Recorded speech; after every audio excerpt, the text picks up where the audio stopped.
के जनरल को ये गलत फहमी हो गई है कि जिस तालिबान को रूस और अमेरिका खत्म नहीं कर पाए, वो उस तालिबान से आसानी से दो दो हाथ कर सकता है।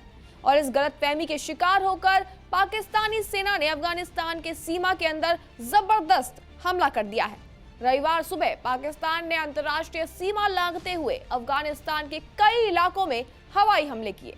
आपको बता दें कि पाकिस्तान ने यह दावा कर दिया है कि ये हमले आतंकियों के ठिकानों को निशाना बनाकर किए गए हैं, लेकिन पाकिस्तान का ट्रैक रिकॉर्ड इस दावे पर सवाल खड़ी कर देता है। ये दुनिया को बताने की जरूरत नहीं है कि ये रमजान का पाक महीना है और इसी पाक महीने को पाकिस्तान के सनकी जनरल मुनीर के अफगानियों पर हमले के लिए चुना है। क्या है ये पूरा मामला, आइए आपको बताते हैं सिलसिलेवार तरीके से। नमस्कार, स्वागत है आपका जी न्यूज़ के डिजिटल प्लेटफॉर्म पर और मैं हूं आपके साथ कनिष्का मिश्रा। कुछ रिपोर्ट्स के मुताबिक अफगानिस्तान के पक्तिका और नंगरहार प्रांत के कई इलाकों में भारी बमबारी हुई है। Afghan media outlet Tolo news के अनुसार सीमावर्ती जिलों में आम घरों और एक मदरसे तक को निशाना बनाया गया। पक्तिका के बरमल जिले में बानूसी मदरसे पर एयरक्राफ्ट से मिसाइलें दागी गई। नंगरहार के खोग्यानी, गनीखोल और बेसूद जिले में भी बमबारी की खबर सामने आई है। कुल 8 टारगेट हिट किए जाने की बातें सामने आ रही हैं और इसमें दर्जनों लोगों के मारे जाने की खबर भी है। आपको बता दें कि नंगरहार में मुनीर का हमला अफगानी परिवार के 23 लोग मरे।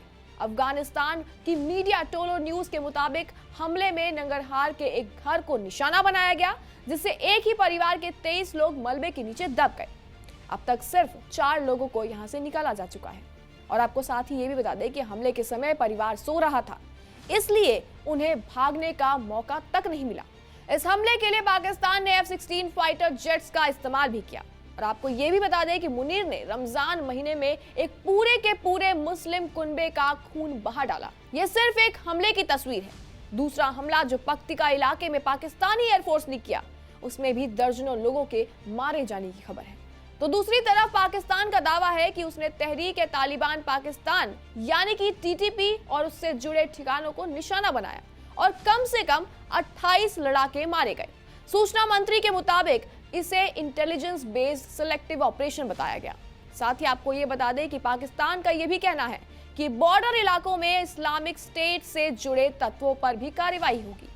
लेकिन हकीकत तो ये है कि इस हमले में कोई भी ऐसा कैंप नहीं है जिसमें बल्कि दर्जनों अफगानी परिवार के घर तबाह हुए हैं। हमले के बाद अफगानिस्तान की सैन्य कमांडरों ने पाकिस्तान के इस हरकत की शिकायत सऊदी अरब और कतर जैसे देशों से कर दी है। इस शिकायत में कमांडरों ने न सिर्फ मुनीर को बेकसूरों का कातिल बताया, बल्कि चेतावनी भी दे दी है। पाकिस्तान से हमले का बदला बहुत भयंकर होगा। तालिबान के प्रवक्ता जबीउल्लाह मुजाहिद ने यह साफ कह दिया है कि पाकिस्तानी जनरल ने अफगान की हवाई क्षेत्र का उल्लंघन करते हुए दर्जनों महिलाओं और बच्चों की हत्या करी है।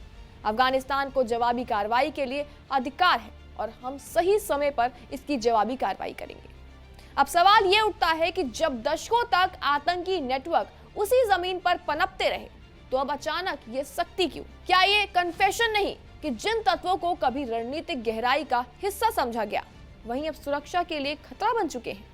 याद कीजिए, अक्टूबर 2025 में भी पाकिस्तान ने अफगानिस्तान के अंदर एयर स्ट्राइक की थी और इसके बाद डूरन लाइन पर जबरदस्त सैन्य टकराव हुआ। करीब एक हफ्ते तक चली इस झड़प में दोनों तरफ सैकड़ों सुरक्षा कर्मी मारे गए।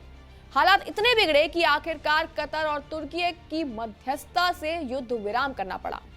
अब ताजा हमले ऐसे वक्त में हुए हैं जब कुछ दिन पहले ही खैबर पख्तूनख्वा के बाजौर जिले में एक आत्मघाती हमला हुआ था। साथ ही विस्फोटकों से भारी गाड़ी सुरक्षा चौकी से टकराई थी। 11 सैनिक और बच्चे मारे गए। पाकिस्तानी अधिकारियों ने हमलावर को अफगान नागरिक बताया था, लेकिन हर बार सीमा पार उंगली उठाने से क्या ये समस्या हल हो सकती है, या सिर्फ और सिर्फ असली चुनौती घर के भीतर मौजूद कट्टरपंथी नेटवर्क है? दक्षिण एशिया पहले ही अस्थिरता से जूझ रहा है। भारत सालों से आतंकवाद का शिकार बन रहा है और लगातार यह आरोप लगाता आया है कि पाकिस्तान की धरती से संचालित नेटवर्क क्षेत्रीय शांति को बहुत ही ज्यादा नुकसान पहुंचाते हैं। अगर पाकिस्तान सच में शांति चाहता है तो उसे दोहरी नीति छोड़नी पड़ेगी। एक तरफ आतंक के खिलाफ बयानबाजी, तो वहीं दूसरी तरफ संदिग्ध तत्वों के प्रति ढील। दुनिया अब बयान नहीं चाहती, ठोस कार्रवाई देखना चाहती है। और सच्चाई तो साफ है कि आतंकवाद किसी एक देश का नहीं बल्कि पूरे क्षेत्र का दुश्मन होता है। लेकिन जब तक उसे रणनीतिक औजार की तरह इस्तेमाल करने की सोच खत्म नहीं होगी, तब तक ऐसे एयर स्ट्राइक सिर्फ तनाव बढ़ाएंगे, समाधान नहीं मिलेगा। और सबसे बड़ा सवाल तो अब यह है कि पाकिस्तान वास्तव में आतंक के खिलाफ लड़ रहा है या फिर अपनी ही बनाई आग को बुझाने की कोशिश में पड़ोस को भी झोंक रहा है।